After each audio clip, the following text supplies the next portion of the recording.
ওগুলো কি সুন্দর ফুলেছে। এই যে আম দুটো আমি ধুয়ে পরিষ্কার করে নিচ্ছি। দুটো আম বাজার থেকে অনেকগুলো আম আনা হয়েছিল, সেদিন বানিয়েছে কয়েকটা দিয়ে, আর কয়েকটা কালকে খেয়ে ফেলেছি। এই দুটো আম রেখে দিয়েছি আমি ফুলুরি বানাবো বলে। এটা চলে গেলে আটা থেকে দুটো আম ছুলে নিচ্ছি, আমের ফুলুরি বানাবো। নমস্কার, আজকে একটি নতুন রেসিপি নিয়ে চলে এসেছি। আজকের রেসিপি পাকা আমের ফুলুরি। তো কি কি উপকরণ লাগছে দেখিয়ে দিচ্ছি।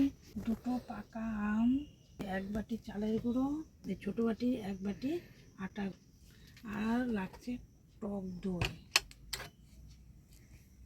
চিনি লাগবে। এখন আমি শুরু করব। সবার প্রথমে দিয়ে নিব আমি চালের গুঁড়ো, আর এইরকম বাটির এক বাটি আটা।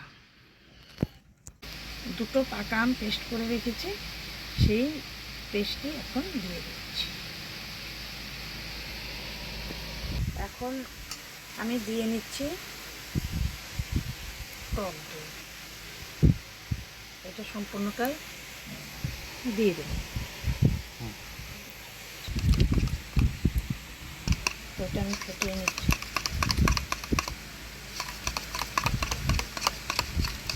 ফেটিয়ে নিলে ভালো হবে, এর জন্য আমি ফেটিয়ে নিচ্ছি। খুব সুন্দর চাপা চাপা হয়ে আছে, তো এই দইটা বেশ চাকা চাকা হয়ে আছে, ওর জন্য আমি ভালো করে মিশিয়ে দিচ্ছি, ফেটিয়ে নিচ্ছি। মানে ফেটানো হয়ে গেছে, এখন আমি ঢেলে দিচ্ছি।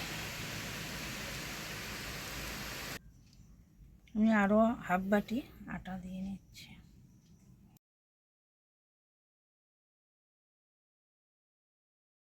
চিনিটা দিয়ে নিচ্ছি এখন। তো জলটা দিয়ে নিচ্ছি। এখন আমরা মৌরি দিয়ে নিচ্ছি। আমি ভালো করে নাড়াচাড়া করে মিশিয়ে দেব।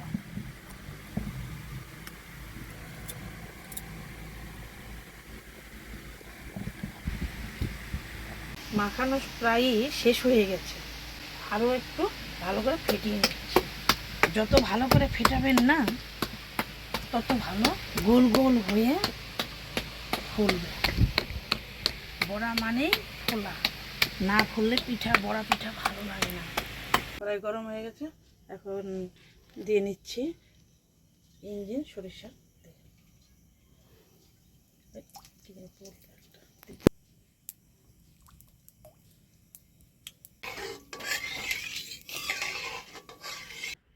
তেল। এখন গরম হয়ে গেছে, এখন আমি একে একে ফুলেরগুলো ছাড়বো, ভাজা শুরু করব। দুটো ভাজবো আগে, ভাজতে শুরু। আম ফুলের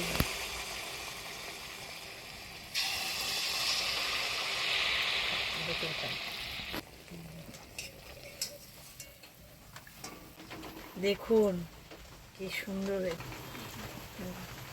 দেখুন পাকা আমের ফুলুরি শুরু করেছি ভাজা। একে একে সব ভেজে নেব, আপনারা দেখতে থাকুন। ছোট্ট করে মিষ্টি করে একটা সাবস্ক্রাইব করবেন, মিষ্টি করে একটু সাবস্ক্রাইব করবেন, আর তোমার শেয়ার করবেন। আমার সঙ্গে থাকুন, দেখতে থাকুন।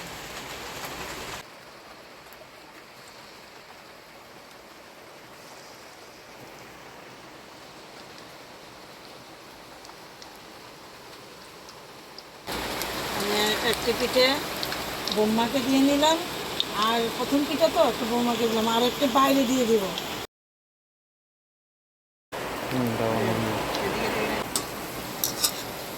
ওগুলো কি সুন্দর ফুলেছে, ছোট ছোট করে দিয়েছি তো, ছোট ছোটোর মধ্যেই ফুলেছে, খুব দারুণ। এখন হয়ে গেছে, এখন তুলে নেব।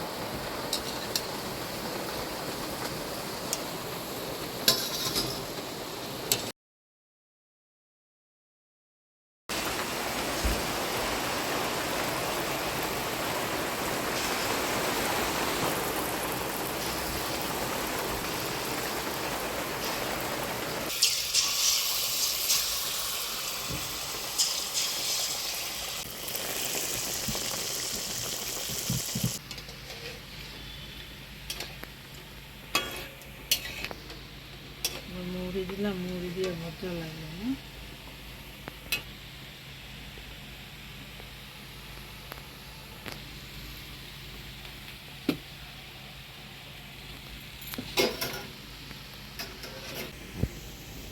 আজ অসাধারণ একটি রেসিপি নিয়ে আপনাদের সামনে হাজির হয়েছি।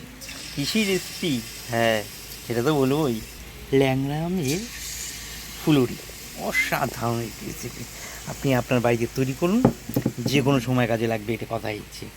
আপনাদের বাড়ির বাচ্চাদেরও অত্যন্ত পছন্দের হয়ে উঠবে এটা, আপনার কাছেও পছন্দের হয়ে উঠবে, এবং আপনার বাড়িতে হঠাৎ কোনো অতিথি এলো তাদেরও আপনি দিতে পারবেন। অসাধারণ ভাই। আসল কথা বলতে, মিষ্টি সন্দেশ তো আছেই, সেগুলো তো বাজারের তৈরি, কিন্তু আপনার হাতের তৈরি একটা জিনিস তো প্রয়োজন। সেটাই হলো এটা। আপনি আপনার অতিথিকে খেতে দিয়ে বলতে পারবেন, এটা আমার নিজের হাতের তৈরি, খেয়ে দেখো কেমন হয়েছে, বলতে পারবেন। হ্যাঁ, সেজন্য অবশ্যই তৈরি করতে হবে আমের ফুলুরি। ল্যাংড়া আমের ফুলুরি তৈরি করা হয়েছে। হ্যাঁ, অবশ্যই তৈরি করবেন আপনার বাড়িতে এমন সুস্বাদু একটি রেসিপি। নমস্কার, ধন্যবাদ। লাইক, কমেন্ট, সাবস্ক্রাইব করে আমাদের পাশে থাকবেন। নতুন বন্ধুরা অবশ্যই সাবস্ক্রাইব করবেন। তাহলে আমাদের পরবর্তী রেসিপি আপনি অনায়াসেই পেয়ে যাবেন।